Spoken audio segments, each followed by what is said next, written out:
প্রশ্ন যখন এনআইপিটি, non invasive prenatal screening সমস্ত ক্রোমোসোমের, এটা করা যেতে পারে 10 সপ্তাহ থেকে 28 সপ্তাহ প্রেগনেন্সির।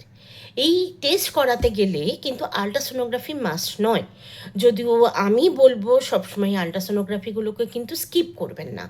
12 সপ্তাহের পরে আমরা যেটা এনটিএনবি স্ক্যান করাই, অবশ্যই সেটা ফিটাল এক্সপার্টের কাছে করাবেন। এবং তার সঙ্গে আমরা ডাবল মার্কারটা যে যাই, সেটাতে আমরা কি করি 13, 18, 21 এইটা রিস্কটা প্রধানত মাপতে পারি এই 3টে ক্রোমোজোমের সমস্যা থাকলে।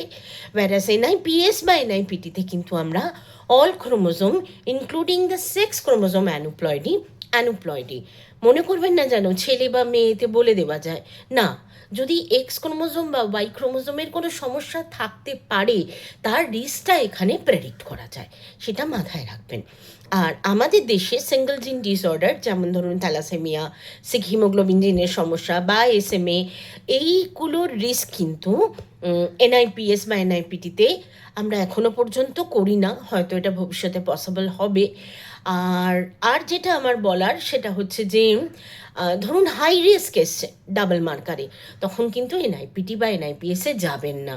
তখন সম্ভব হলে ফিটাল এক্সপার্টের কাছে এসে ইনভ্যাসিভ টেস্টিং করে, মানে অ্যামনিওসেন্টেসিস বা সিভিএস করে কনফার্ম করবেন ক্রোমোজোমাল অ্যানুপ্লয়েডি আছে কি নেই। সেটা ক্রোমোজোমাল মাইক্রোঅ্যারে দিয়ে বা কিউএপিসিআর দিয়ে আপনারা কনফার্ম করতে পারেন।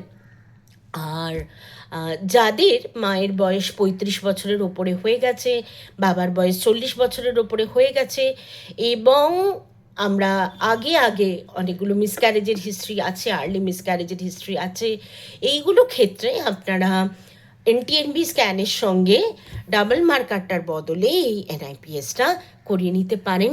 এবং টুইন প্রেগনেন্সিতেও, যেটা আমাদের এসিএমজি, যেটা আমেরিকান মেডিকেল জেনেটিক্সের যে কনসাল্ট, ওরা কিন্তু বলছেন যে টুইনে যদিও দুটো আলাদা ফ্র্যাকশন কিন্তু আমরা পাই না, এনআইপিএসে আমরা তো সেলফ ফ্রি ফিটাল ডিএনএটার আর মায়ের ক্রোমোজোমের প্যারালাল সিকোয়েন্সিং করে সেটার কপি নাম্বার দিয়ে আমরা তো বলতে পারি, তো রেশিওটা দিয়ে আমরা একটা জেড স্কোর ক্যালকুলেট করে রিস্কটা প্রেডিক্ট করি।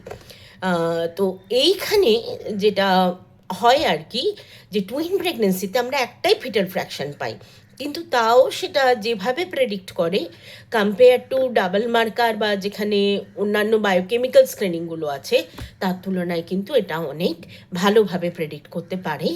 সুতরাং টুইন প্রেগনেন্সির ক্ষেত্রেও স্ক্রিনিং হিসাবে আপনারা এনটিএনবি স্ক্যানের সঙ্গে যদি ডাবল মার্কার না করে অল ক্রোমোজোম এনআইপিএস বা এনআইপিটিটা করেন, সেটা খুব ভালো হবে।